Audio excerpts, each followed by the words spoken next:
From Snoop making Soul Plane the worst movie ever, to Ice-T being horrible in every film he's been in, here are all the rappers who thought they could act when they definitely couldn't. Starting with the main man himself, Snoop D-O-double-G. The master rapper's pretty well known for making the most iconic cameos ever, but that doesn't make him an actor, not by a long shot. But the dog was misguided and decided to try his hand out in Hollywood. That's the dream though, right? Well, it turned into an absolute nightmare for the rapper. He was cast in Ernest R. Dickerson's Bones back in 2001. Oh yeah, by the way, your 12.5 minutes is up.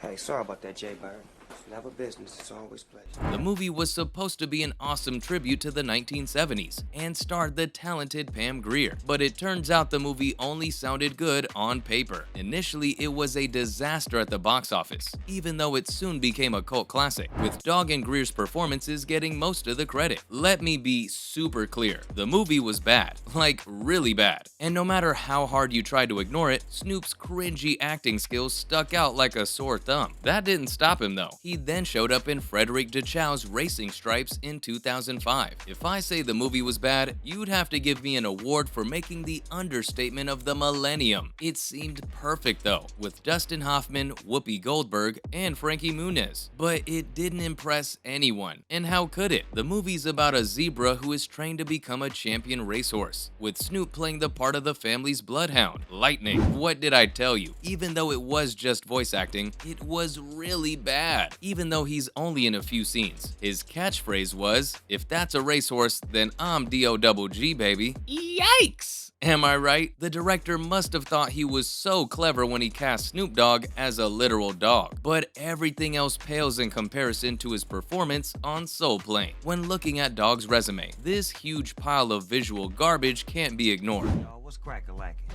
This is your Soul Plane chauffeur, Captain Antoine Mack. The main character of the movie, Wayne, is played by Kevin Hart, who is just plain annoying. The entire movie itself is super annoying. Honestly, you'd want to throw your remote at the TV. It's that bad. Dog plays Captain Antoine Mack, and throughout the movie, we see him dance well, flirt with his cabin crew, and fly a low-riding purple CGI airplane. The movie doesn't have much going on, and the acting is really bad, so it's safe to say that the OG should stick to making music. The same can be said for this next rapper. Of course, I'm talking about 50 Cent. After Eminem's insane success with 8 Mile, 50 thought it would be a good idea to replicate it, but to make it all about him. While there's no doubt that 50 is one of the OGs of rap, he should just stick to music. His song Get Rich or Die Tryin' is an absolute banger, but his movie was a big miss. The movie made 50 look like a fluffy little bunny, which is odd for a real-life gangster with such a great story about how he got started. Just look at Mark Wahlberg and Danny Trejo. They went to prison, but ended up being successful artists. 50, on the other hand, just looks cute, and maybe not too smart. If you watch the movie, you might think he was the human version of a Labrador. When he's acting, all he can really do is make a super confused face, like a child trying to figure out how you got his nose. Directed by Jim Sheridan, the overly dramatic biopic just didn't work. The only thing it did do was use every gangster stereotype that it could find. You might think that Curtis James Jackson III would have a great time making a movie about 50 Cent, but his first movie was a big failure. He should have learned his lesson, but he didn't. He took part in the terrible drama Setup, in which his co-star, UFC fighter Randy Couture, shoots himself in the head, and 50 has to make burgers out of him to hide the body. Oh, so gross. He's been in a crazy number of projects since then, starring alongside legends like Val Kilmer and Luke Goss. God bless his heart though, he keeps trying. For the movie Things Fall Apart, he played a cancer patient, and you gotta give it to him. He's one dedicated worker. He lost a lot of weight to portray the character, but the fact remains he just can't act. You end up buying some shit that's too expensive on credit,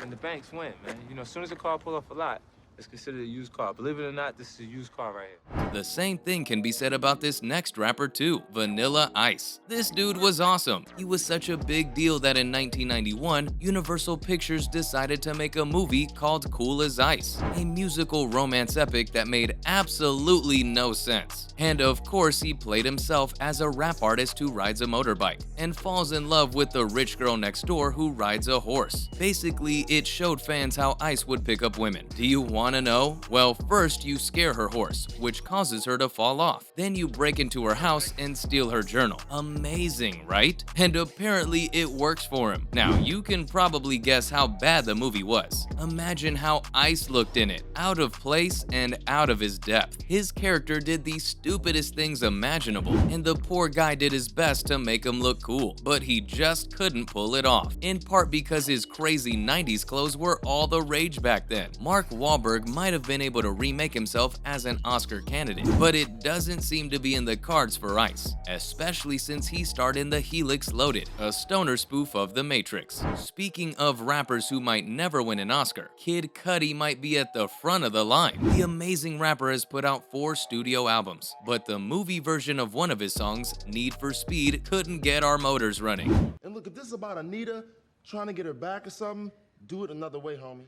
There are bad movies, then there are horrible movies, and then there's this one, which just might be the worst thing ever. I'm not even exaggerating. The movie had a bunch of problems, like Aaron Paul coming off as super unlikable, and it having that one long, useless car chase scene. But the biggest one was casting Cudi. He was just another character who didn't even have a name in the film, and was just there to make the movie more interesting. He could have made an awesome cameo, but he didn't, and his scene was just painfully laughable. I might not know much, but I do know that if he sticks with trying to make it as an actor, the best he can do is land himself some small roles that people would hopefully forget. Or he could go the sellout route and get cast in CSI. If that left a bad taste in your mouth, just hold on to your hat for this next one. It's Busta Rhymes. Shocking, right? You might know him as the guy who gave Eminem a run for his money by how crazy fast he raps, but that's about it. For a super successful artist from the 1990s, he doesn't have much on his resume as an actor, but what he does have is just super bad. He was kind of funny as a snarky cab driver in the new Shaft movie, but if you blink, you miss him, and if you don't, you're too busy enjoying the skills of Samuel L. Jackson. Rhymes even showed up in one of the Halloween movies. In Resurrection, everyone hated him as the smart TV director, and he did nothing interesting in either Finding Forrester or Narc. I don't think anyone has ever watched his comedy with Exhibit, which might just be a blessing in disguise, because it was really, really bad. He did go on to have small cameos in movies you might never have heard of, like Another West Side Story and Breaking Point. Busta even tried to make it as a TV star, but even that didn't work out for him. He got some little roles here and there in shows like The Wayans Bros and The Steve Harvey Show, but he was just really very forgettable. The guy should have stuck to rapping, because acting just doesn't seem to be in the cards for him. Well, that's all from me on rappers who thought they could act, but really couldn't.